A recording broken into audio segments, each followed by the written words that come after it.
ഗ്യാസിന് മാത്രല്ല എല്ലാത്തിനും വില കൂടിയില്ല. അത് കാരണം ഇവിടെയുള്ള ബംഗാളികൾ മുഴുവനും നാട്ടിൽ പോയി ഈ വില കൂടിയാക്കണം. ബംഗാളിലെ ഇലക്ഷൻ അല്ലേ? ബംഗാളിലെ ഇലക്ഷൻ ഹോട്ടൽ പണിക്ക് പോലും ആൾക്കാരെ കിട്ടാനില്ല, ബംഗാളികളെ കിട്ടാനില്ല. കക്കൂസ് പോരാ മാത്രം കുറച്ച് ബംഗാളികളൂടെ നിൽക്കുന്നുണ്ട്. അതേപോലെ ചായക്കെന്ന് 10 രൂപയായ 12 രൂപ.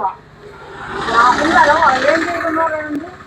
അത് കാരണം ഞാനൊന്നും കഴിച്ചു കൊടുക്കാറില്ല. നല്ലോണം ചായ ഇട്ട് കുടിച്ചേച്ചും ഞാൻ പോണത്. ഇപ്പൊ ഗ്യാസിന് നല്ല വില കയറിയിരിക്കല്ലേ? ഗ്യാസിന് വില കൂടിയാലും 12 രൂപക്ക് ചായ ബംഗാളികളെല്ലാം നാട് ഈ 2 രൂപ മാറാൻ ആരെ കൊണ്ട് പറ്റും? ചേച്ചേ, ഞാനും ഒരു മലയാളിയാ. അതെ, അന്ന് നിന്റെ വർത്താനം കേട്ടപ്പോഴാ മനസ്സിലായി. അതൊന്നാ അങ്ങനെ പറഞ്ഞത്. നിന്റെ നാട് എവിടെ? എന്റെ നാട് അങ്ങ് ആളപ്പുഴ. ആളപ്പുഴയിലേ അമ്പലപ്പുഴ.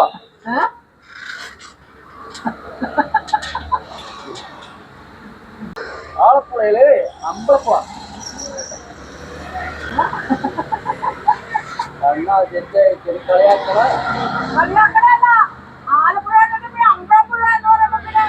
അമ്പലപ്പുഴ ആലപ്പുഴ ആദ്യം പറഞ്ഞു, പിന്നെ അമ്പലപ്പുഴ എന്ന് പറഞ്ഞത്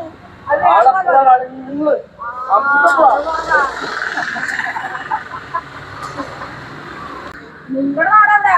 പള്ളിക്കോട്. പള്ളിക്കോടാ? പള്ളിക്കോട്. ചേച്ചിയുടെ വീട്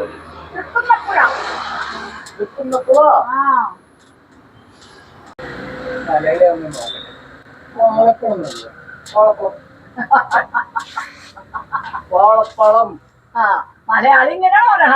വാഴപ്പഴം എന്നാ ചേച്ചി? വാഴപ്പഴം. വാഴപ്പഴം. പഠിക്കാൻ വാഴപ്പഴം. സ്കൂളിൽ പോയി പഠിക്കാൻ പോലെ പഴമെന്ന് പറയാം. പഴം പഴം പഴം പളം. പളം. ഇതാണ് മലയാളി. ബംഗാളി. ലോകത്തിലെ ഏറ്റവും ബുദ്ധിമുട്ടുള്ള ഭാഷ ഏതാന്ന് അറിയാം? ഞങ്ങളുടെ മലയാളം. അത് പഠിക്കണമെന്നുണ്ടെങ്കിൽ ഈ 10 ജന്മം ജനിക്കേണ്ടി വരും. നിങ്ങൾ മലയാളം പഠിക്കാത്തത് കൊണ്ടാണ് ഞങ്ങൾ മലയാളം പഠിച്ചത്. ഇത് ഞങ്ങളുടെ ജോലിയുടെ ഒരു ഭാഗമാണ്. ഹിന്ദി പഠിച്ച ലോകത്തെവിടെയും രക്ഷപ്പെടാം. ഹിന്ദി सरल भाषा. Malayali Bengali bye bye.